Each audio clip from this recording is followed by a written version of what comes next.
श्री कृष्ण का वह उपदेश जिसे सुनने के बाद जीवन पहले जैसा नहीं रहता। जब जीवन का मार्ग धुंधला हो जाए,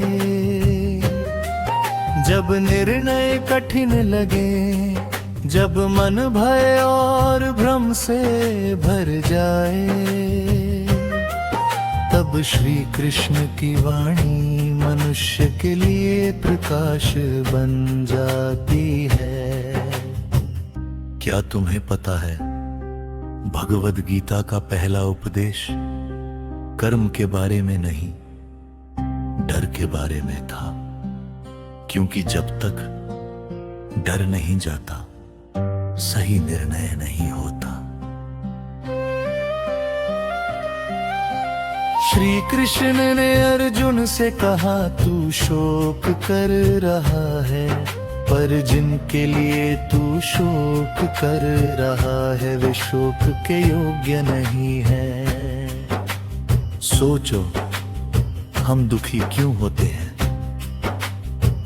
इसलिए नहीं कि कोई चला गया, बल्कि इसलिए कि हमने उसे अपना मान लिया। यही पहला बंधन है। फिर श्री कृष्ण ने वह सत्य बताया जिसे जानने के बाद मृत्यु का डर समाप्त हो जाता है। जो जन्मा ही नहीं वो मरेगा कैसे?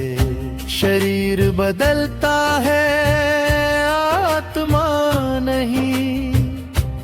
जैसे मनुष्य पुराने वस्त्र छोड़कर नए वस्त्र धारण करता है, वैसे ही आत्मा नया शरीर धारण करती है। जब यह समझ आ जाता है तो भय अपने आप गिर जाता है। फिर श्री कृष्ण ने कर्म का रहस्य बताया।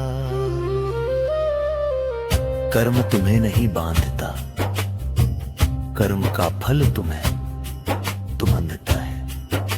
तुम्हारा अधिकार केवल कर्म पर है, फल पर नहीं। लेकिन मनुष्य उल्टा करता है, कर्म आधा करता है और फल की चिंता पूरी। यही तनाव की जड़ है। फिर श्री कृष्ण ने मनुष्य के सबसे बड़े शत्रु का नाम लिया। न कोई व्यक्ति, न कोई परिस्थिति, बल्कि अपना ही मन। मन मित्र भी है और शत्रु भी।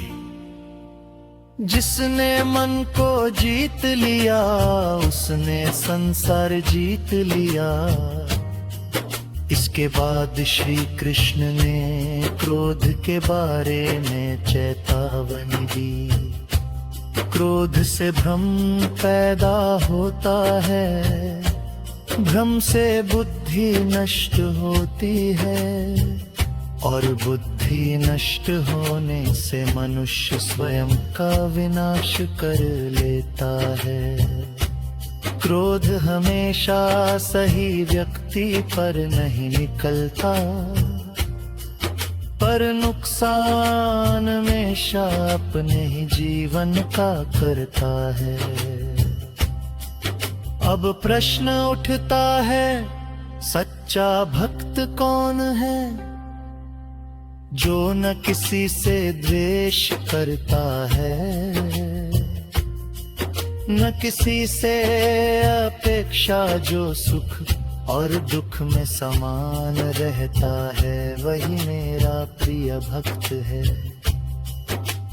भक्ति का अर्थ केवल पूजा नहीं, भक्ति का अर्थ है हर परिस्थिति में विश्वास, मन को शांत कैसे करें, मन को रोको मत, मन को दिशा दो। अभ्यास और वैराग्य से मन वश में होता है। प्रतिदिन थोड़ा सा ईश्वर स्मरण मन को पवित्र कर देता है। और अब श्री कृष्ण का सबसे गहरा उपदेश, सभी धर्मों को त्याग कर मेरी शरण में आ जाओ। इसका अर्थ पलायन नहीं, इसका अर्थ है पूर्ण समर्पण। जब मनुष्य पूरी तरह ईश्वर पर भरोसा कर लेता है तो जीवन का भार हल्का हो जाता है।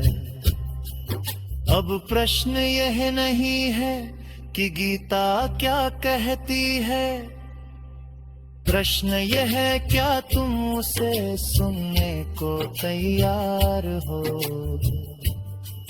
जो श्री कृष्ण की वाणी सुन लेता है वह कभी अकेला नहीं रहता। जय श्री कृष्ण।